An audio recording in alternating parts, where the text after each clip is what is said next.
What's the last month been like for you? You know, into the first team, playing for the first team, and being involved in the squad.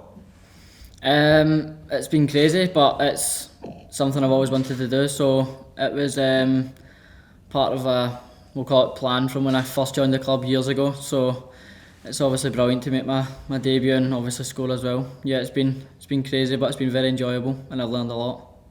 When you say crazy, can you expand on that? Just been hectic. It's different to my normal day with the youth team, but it's been really enjoyable and obviously I've learned a lot of playing with top class players. Yeah. There was a suggestion that talks have started over a new contract with yourself. Is that ongoing with the club at the moment? I'm just fully focused on football. I'd let my agent and whoever in the club's dealing with that deal with that. I'm just focused on that. Hi Alex, just speaking about the kind of day-to-day that you're experiencing at the moment, what's it like when you're presumably training with the first team but bouncing between squads and then also trying to prepare adequately for, you know, a big game tomorrow with the rest of the group? It's been good, it's been really good. Training with the first team day in, day out for the past few weeks has really helped me a lot, and I've played with the boys in the B team for quite a few years, so it's not as if it's a massive change coming back into the group, but it's been very enjoyable. And you spoke, I think, after your debut about trying to stay in the manager's eye line.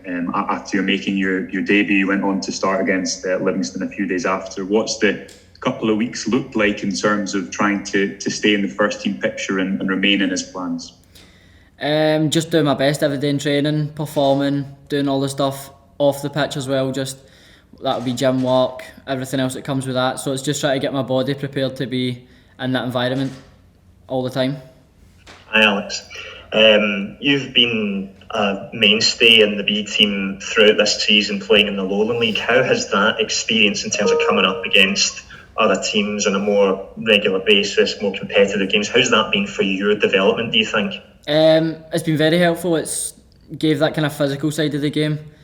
It's given me that, but more importantly, it's made us want to win. Previous years we've had a lot of friendlies and it's been good, but it's not been competitive. So getting into a competitive league and playing for 3 points week in, week out's definitely helped me in the step up. What do you feel is the biggest difference for a game like that in the Lowland League and a game in the Youth League against Hammarby and Sofia and the game tomorrow against Sevilla? What are the big differences? There won't be too much of a difference. They'll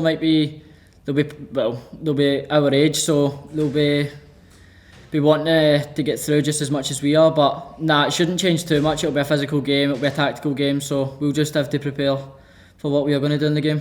Hi Alex, you mentioned kind of learning from the first team and being involved. What has that been like? There can't be kind of many places better to learn when you've got so many kind of top professionals around you when you go up there. Yeah, definitely. I've learned so much. I've learned a lot off the players in my position like Aribo, Kent, Hadji when he was fit, but it's been really good, and with Ramsey coming through the door as well, hopefully I keep training with him and I can learn a lot off him too. And have you kind of had discussions with these players? Have they taken you aside and kind of given you little pointers here and there to kind of help you advance? Yeah, they've gave me tips, so long may that continue. Hi there. When you came into the press conference after your debut, you were obviously in shall we say, a little bit of a high. Mm-hmm. How have you coped with the aftermath of that? Because obviously you've got to where you want to be, and then suddenly you've got to try and stay there. How has that been as a mental challenge? It's been not too bad. I've got good people around me that help me out a lot, so it's not been too bad, but we'll see how it goes the next little while. And also you kind of rattled off some of the players in the area of the field that you like to play. So there's a lot of competition there. But in terms of where you like to play and where you could play, has that opened up some thoughts and possibilities for you, about shifting position and so forth to ensure that you stay in the team? Yeah, so if I was playing with the B team, I'd play any position the coaches want me to play, and that's the same with the first team as well. Whichever position the boss wants me to play, I'll do my best to play that position.